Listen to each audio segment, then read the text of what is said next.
এটা সুন্দর একটা গল্প আছে চিঠির বিষয়ে, বলবো?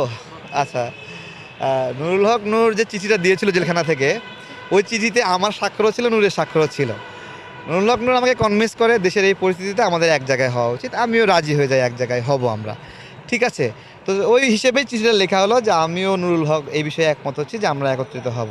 তো চিঠিটা পাঠানো হলো একটা কারারক্ষীর মাধ্যমে, ওই সময় পাঠানো হলো। তো সেই সময়টাতে ওই দিনই আবার সন্ধ্যার আগে আগে নুরুল হক আর আমি গল্প করতেছি, সেই গল্পের ছলে বলছে যে এত পেরেশানি ভাল লাগে না, অযথা জেলে আসছি, হাসিনা তার মতো ক্ষমতায় আছে, কী সব আন্দোলন সংগ্রাম, এগুলো ভালো লাগে না।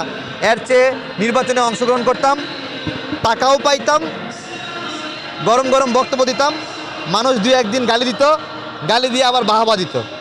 তো এইটা শোনার পরে আমার মনে হলো যে ঐক্যবদ্ধ হওয়ার জন্য যে চিঠিটা পাঠাইছি, এই চিঠিটা আসলে পাঠানো ঠিক হয়নি, তার মধ্যে কোনো পরিবর্তন আসেনি। সে এখনও ভাবে যে হাসিনার অধীনে নির্বাচনে গেলে টাকাও পাইতো, গরম গরম বক্তব্য দিত, মানুষ গালি দিত, পরবর্তীতে আবার বাহাবা দিত। এই যে তার মধ্যে একটা পরিবর্তন হয়নি, এই পরিবর্তন না হওয়াতে আমি যখন অনুভব করলাম, তখন সঙ্গে সঙ্গে একজন কারারক্ষীকে পাঠালাম, কারারক্ষী না, যেখানে রাইডারকে পাঠালাম। উনিও এটা সাক্ষী।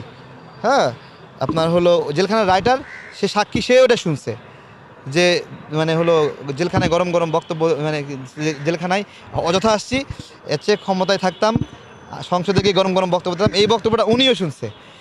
ওনার সাথে আলোচনা করলাম যে এটা এটা কি ঠিক। তা বলছে, তারেক ভাই আপনি চিঠিটা পাঠায় না, লোকটা সুবিধার না। ঠিক আছে, আমি সঙ্গে সঙ্গে আপনি তাহলে যান, যাই ওই চিঠি থেকে ওই চিঠিটা থামায় দেন, যদি না থামে তাহলে বলবেন যে তারেক ভাই তার স্বাক্ষর ছিঁড়ে ফেলতে বলছে এখান থেকে। তখন ওই চিঠিটা ফেরত নিতে পারে নাই সে, কিন্তু ওই স্বাক্ষরটা ছিঁড়ে নিয়ে আসে, আমার স্বাক্ষরটা। ওই চিঠির একটা অংশে দেখবেন আরেকটা স্বাক্ষরের অংশে চেরা আছে। ঠিক আছে, রাইট সাইডে নূরের স্বাক্ষর, লেফট সাইডে আমার স্বাক্ষর ছিল। ঠিক আছে, তো এই এই হলো ওই চিঠির একটা ঘটনা আর কি। চিঠিটা দুই সংগঠনের নেতাকর্মীদের উদ্দেশ্যেই দেওয়া ছিল।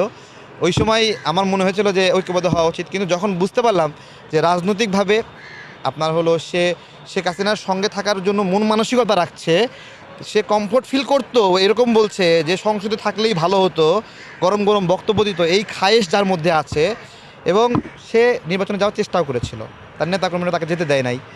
ঠিক আছে, ব্যাটে বলে মেলে নাই, বিভিন্ন কারণে সে যাওয়া হয় নাই। এটা প্রথম আলোতে নিউজ হয়েছিল, পরে হাতে পায়ে ধরে সেই নিউজ এডিট করাইছে।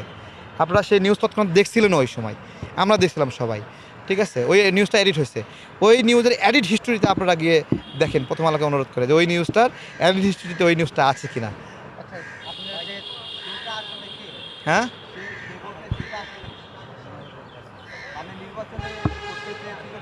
এই তো, এই তো সেই ভাই প্রশ্ন করলো, নূরের নামে তো জিজ্ঞাসা করলো।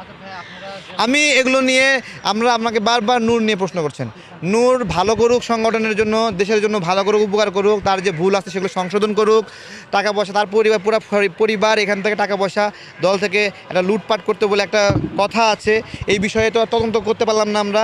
যদি এগুলো না হয় তাহলে সরি, আর যদি এগুলো হয় নূরের উচিত তার ফ্যামিলিকে দূরে রাখা রাজনীতি থেকে।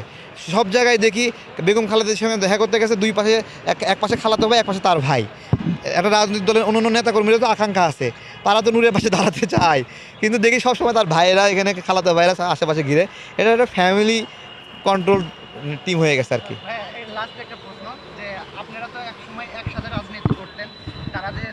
আপনারা খালি নূরের নামে জিজ্ঞাসা করেন, খালি নূরের নামে জিজ্ঞাসা করেন, আপনারা জানেন এগুলো নিয়ে পেঁয়াজ লাগবে, আমি চাই না এগুলো নিয়ে আর আলোচনা হোক। না না না, আমার ইচ্ছা নাই, আমার ইচ্ছা নাই। শুধু তাই না, তাদের সংগঠনেরও কারোর সাথে আমার কাজ করার কোনো ইচ্ছা নাই, তাদের সংগঠনের একটা কর্মীকেও আমার সঙ্গে নেওয়ার ইচ্ছা নাই আমার। আমি কখনোই তাদেরকে দাওয়াত দিই না আমার সঙ্গে আসো, কখনোই কাউকে ফোন দিয়ে আমি কনভিন্স করিনি আমার সঙ্গে আসো। কিন্তু নূর সারাক্ষণ চেষ্টা করতেছে আমার টিমে যারা আছে ওদেরকে কনভিন্স করার জন্য যে তারেকের রাজনীতি নাই, আমার সাথে চলে আসেন, এগুলো এগুলো এগুলো। আমি বলছি যে আমার সাথে যারা আমাকে ট্রাস্ট করে, ভালোবাসে, আমার কিছু নৈতিক বিষয় আছে যেগুলো নিয়ে আমরা কাজ করি, ভারতের আগ্রাসন বিরোধী, এগুলো নিয়ে আমরা কাজ করি, যারা মতামত এগুলো আছেন, এগুলো বিশ্বাস করে থাকেন, না হলে ভাই চলে যান।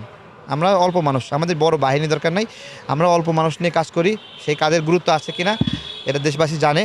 আর গুরুত্ব না থাকলেও কী করবো, আমরা চেষ্টা করতেছি দেশকে কিছু সেবা করার জন্য, এত হাউ খাও করতে পারবো না ভাই, মানে যতটুকু পারি সেবা করতে পারি, ব্যবসা বাণিজ্য করবো, কাজ করব, ব্যবসা বাণিজ্য করবো, একবারে আনলিমিটেড রাজনীতির জন্য নিজেকেও উদার করে দিতে পারবো না, কারণ তাহলে আমাকে চুরি করতে হবে, ওই দিকে আমি যেতে যাচ্ছি না।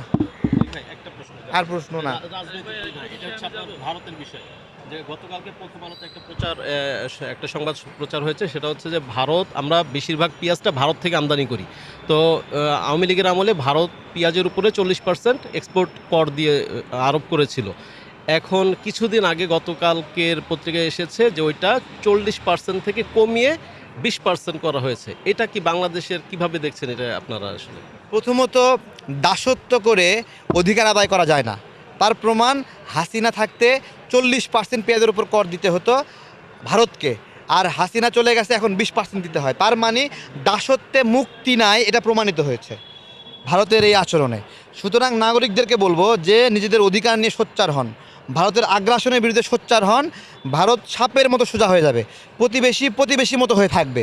হ্যাঁ, প্রতিবেশী যদি মালিক হওয়ার চেষ্টা করে, বাংলাদেশের জনগণ দাঁত ভাঙা জবাব দেবে, এবং সেই জবাব দেওয়া শুরু হয়েছে। আমরা যে পণ্য বয়কট আন্দোলন করেছি, ভারতের আগ্রাসন বিরোধী আন্দোলন করেছি, এটা আরও জোরদার হবে। এবং শুধু তাই না, বিভিন্ন গার্মেন্টস ইন্ডাস্ট্রি এগুলো থেকে আমরা ইন্ডিয়ান কর্মীদেরকে এক্সপেল করতে বাধ্য করব। যেই কোম্পানি করবে না তাকে আমরা লাল তালিকায় ফেলবো।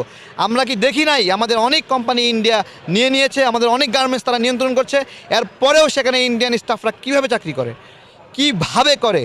ধন্যবাদ জানাই আরেকে সিরামিক্সের স্টাফদের, তারা ভারতীয় স্টাফদেরকে হটানোর জন্য আন্দোলন করছে এবং সেখানে অলরেডি রাজি হয়েছে ভারতীয় স্টাফদের সরাবে।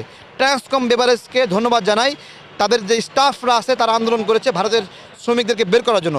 সমস্ত কারখানা থেকে ইন্ডিয়ান স্টাফদেরকে এক্সপেল করতে হবে। আর হাসিনা এমন একটা মানুষ, পুরাটা বাংলাদেশের কাছে ধারণই করতো না, পুরোটা একটা ইন্ডিয়ান দালাল এবং এজেন্ট। আখাউড়া যে সড়ক, এই সড়কের কাজ করার জন্য পুরা কর্মী বাহিনী নিয়ে আসছে ইন্ডিয়া থেকে।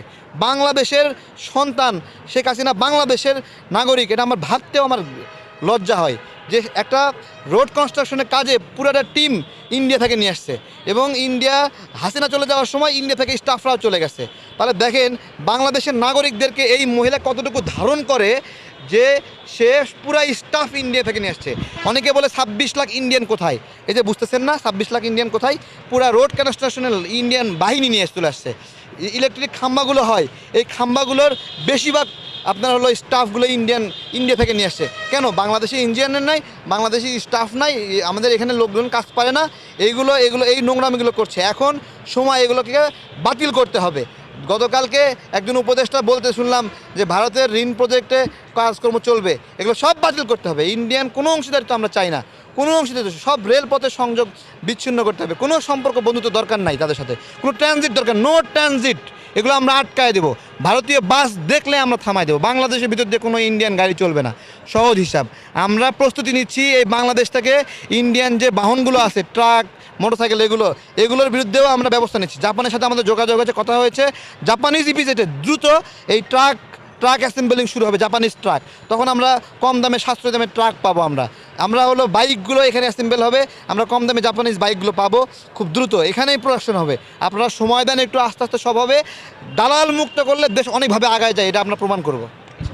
পোশাক শিল্পের একটা প্রশ্ন।